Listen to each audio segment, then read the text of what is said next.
Reacciones de oxidorreducción. Son las reacciones entre metal y no metal en las que hay transferencia de electrones. Oxidación. Es la pérdida de electrones por parte de una especie química, elemento o compuesto. Reducción.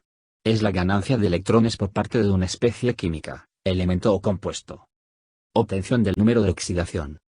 Para identificar una reacción de oxidorreducción, redox, es necesario verificar si existe un cambio en los estados de oxidación de las especies que intervienen en el proceso.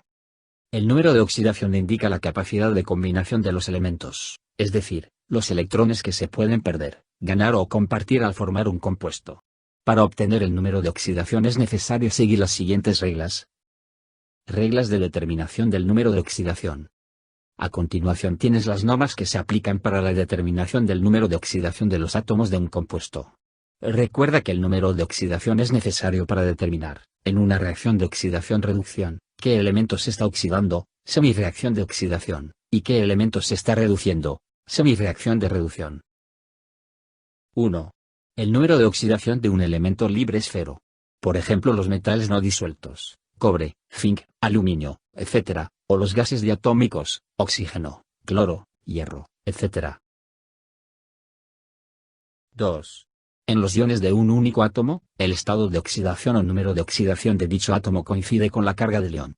Por ejemplo, en el caso de los alcalinos catiónicos el estado de oxidación es +1, litio, sodio, potasio, etc., y en el caso de los alcalino-tierro es +2, calcio, magnesio.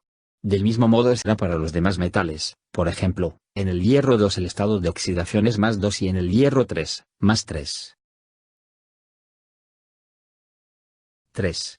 El número de oxidación del flúor es siempre -1, por ser el átomo más electronegativo que existe. 4. El número de oxidación del oxígeno es siempre -2, con dos excepciones.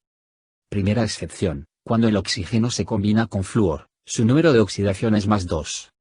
Segunda excepción, cuando el oxígeno se halla formando un peróxido, como el peróxido de hidrógeno o agua oxigenada, su número de oxidación es -1. 5.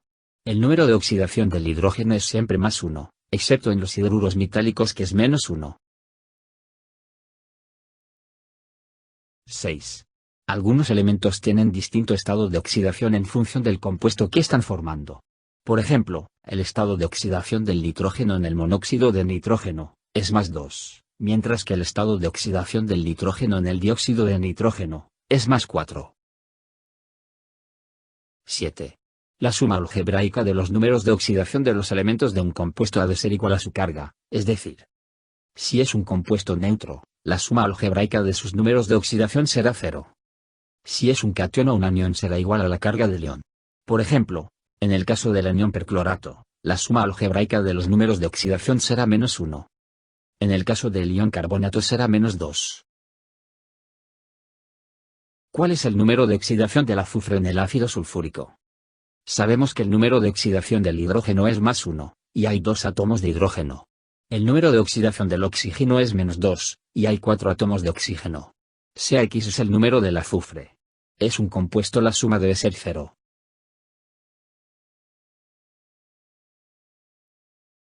Ejemplo 2. ¿Cuál es el número de oxidación del cromo en ion dicromático? Solución. El número de oxidación del oxígeno es -2, y hay 7 átomos de oxígeno. Sea X el número de oxidación del cromo. La suma debe ser -2. Se produce una oxidación cuando el número de oxidación aumenta. Se produce una reducción cuando el número de oxidación disminuye. Ejemplo. La ecuación es: 2 átomos de aluminio reaccionan con 3 moléculas diatómicas de yodo y producen ioduro de aluminio. Los números de oxidación de los reactivos son: aluminio igual a 0, yodo igual a 0. Ambos están sin combinar, son elementos libres. Los números de oxidación en el producto son: aluminio igual a +3. Yodo igual a -1. El aluminio se oxida. Sufre un aumento en el número de oxidación. El yodo se reduce. Sufre una disminución del número de oxidación.